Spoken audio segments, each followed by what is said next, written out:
Bienvenue dans cette nouvelle édition du Non-Stop Info. Au sommaire de l'actualité, 42 candidats éloignés de la course à la présidentielle sur la base d'une loi votée en avril 2015 au Burkina Faso, une loi qui rend inéligibles les partisans de l'ancien régime.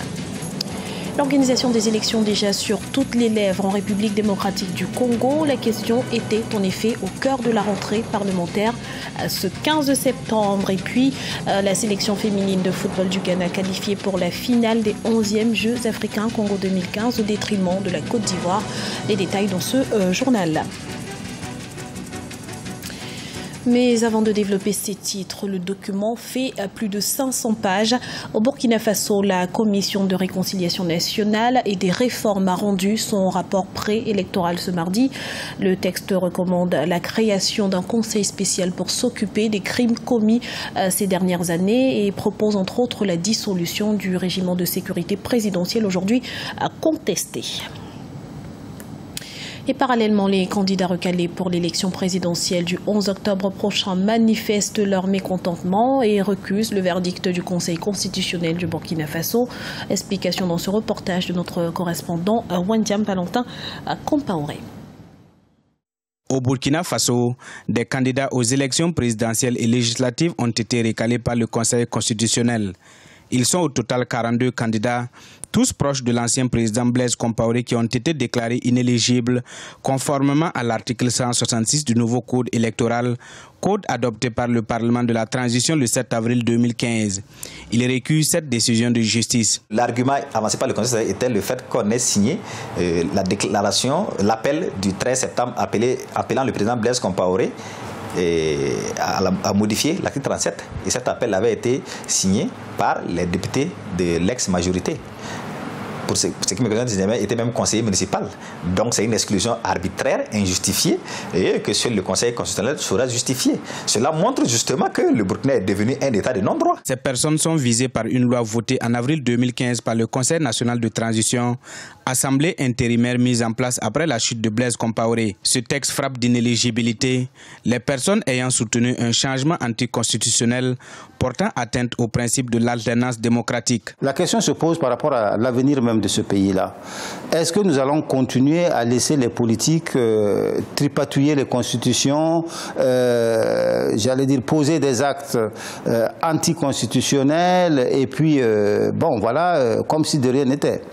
La question est de savoir quelles sont les balises qu'on peut mettre pour, j'allais dire, discipliner un peu la classe politique. L'une de ces lois, notamment l'article 135, vise précisément à mettre un peu, j'allais dire, de balises au niveau de la vie politique. Les partisans de l'ancien parti au pouvoir avaient attaqué ce code devant la Cour de justice de la CEDEAO. Ils sont au total 81 partis à la conquête des 127 sièges de députés que compte le Parlement burkinabé. Au Maroc, la majorité n'a pas résisté à l'épreuve de l'élection des présidents de région ni au vote à main levée. Avec 5 présidences, le parti Authenticité et Modernité a raflé le plus grand nombre d'élus communaux en s'appuyant sur les campagnes. L'indiscipline de la majorité gouvernementale aura donc coûté cher aux candidats du Parti de la Justice et du Développement. Les députés ont repris le chemin de l'Assemblée nationale ce mardi en République démocratique du Congo. L'examen du budget du gouvernement pour l'exercice 2016 était à l'ordre du jour, mais aussi et surtout l'organisation des élections à venir. On fait le point tout de suite avec Alioune Guindo. Ce 15 septembre 2015, les députés de la République démocratique du Congo ont retrouvé le chemin de l'hémicycle. Une rentrée parlementaire marquée par une session budgétaire, puisqu'il s'agit en priorité d'examiner le budget gouvernemental pour 2016 et accessoirement les modalités d'organisation des élections. L'organisation des prochains scrutins électoraux accuse déjà un retard de plusieurs mois. Au niveau du Parlement, les choses se sont déroulées très bien. Les deux chambres ont annoncé un programme d'abord qui tourne autour du budget électoraux qui n'ont pas encore été suffisamment rencontrés du point de vue des députés et des sénateurs. Demander au gouvernement que l'on puisse rattraper ce retard à l'occasion de cette session essentiellement budgétaire et question de contrôle parlementaire. La rentrée parlementaire en République démocratique du Congo se fait dans un contexte politique incertain pour une nouvelle session marquée par son aspect budgétaire. Niveau électoral, l'urgence persiste quant à l'organisation de l'élection des gouverneurs des 21 provinces. L'occasion pour le Parlement congolais de revenir sur l'échec du gouvernement à débloquer les fonds nécessaires pour l'organisation des échéances électorales par la commission électorale avant la présidentielle 2016. La session de septembre, c'est une session purement budgétaire. Avant de traiter du budget 2016, il va falloir qu'on fasse la reddition des comptes du budget 2015. Le budget attribué aux élections, c'est dans une dimension pluriannuelle.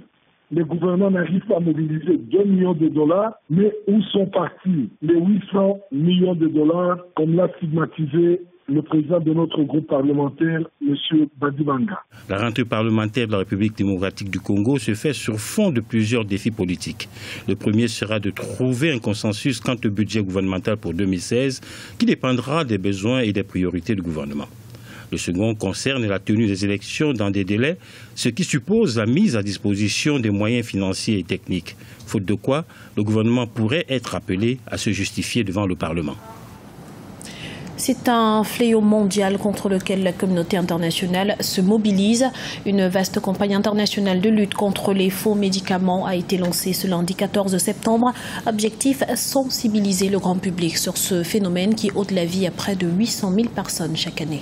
Les précisions d'Arwa Barkala.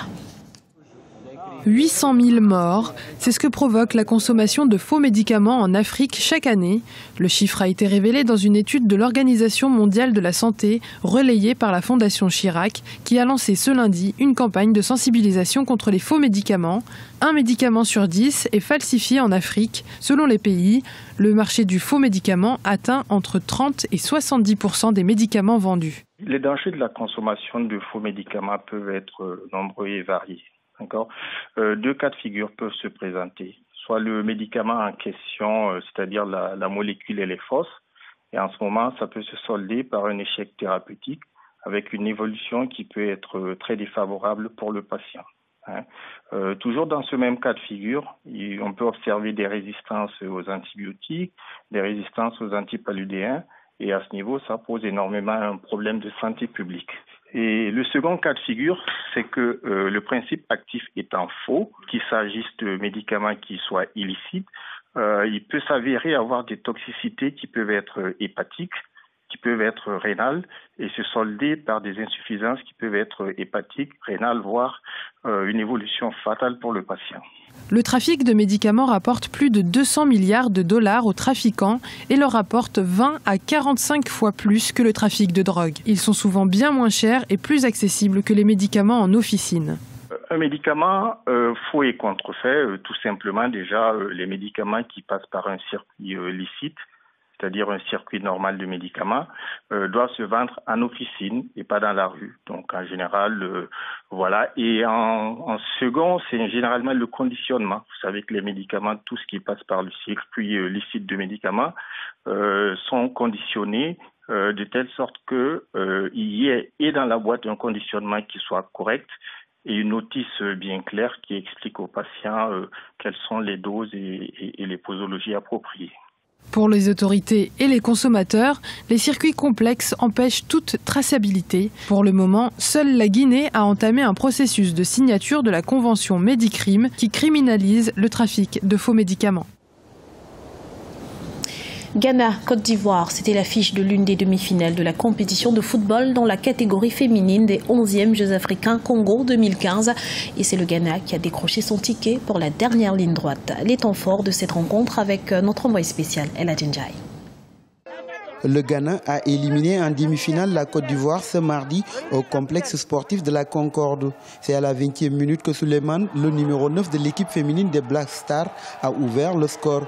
Un score maintenu jusqu'à la fin de la première mi-temps ainsi que la deuxième mi-temps à la grande satisfaction des Ghanéens.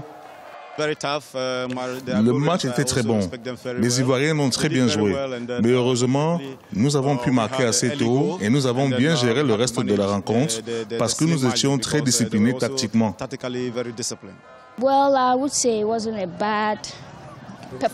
Ce n'était pas une mauvaise performance parce que nous avons mené au score et nous souhaitions nous préserver pour le prochain match. Nous espérons mieux jouer en finale. Face à une défense ghanéenne regroupée, les protégés de l'entraîneur ivoirienne Clémentine Touré ont manqué à plusieurs reprises de revenir au score. Le match a en outre été marqué à un moment donné par des tensions entre les deux équipes. Une grande déception à ce niveau de compétition, l'arbitrage a été un véritable problème. Merci à ceux qui ont désigné les arbitres, vraiment merci. Un but marqué de la main. Et tout au long du match, franchement, c'est une grande déception. Merci bien. Le Ghana, finaliste aux derniers Jeux africains de 2011 à Maputo, va rencontrer l'équipe féminine du Cameroun, vainqueur de la médaille d'or aux Jeux africains de Maputo en 2011. Le Ghana jouera la finale le 18 septembre 2015 au complexe sportif de la Concorde. C'était le journal de la rédaction. Nous vous remercions pour votre fidélité. Retrouvez dans un instant une nouvelle édition de l'information sur Africa 24.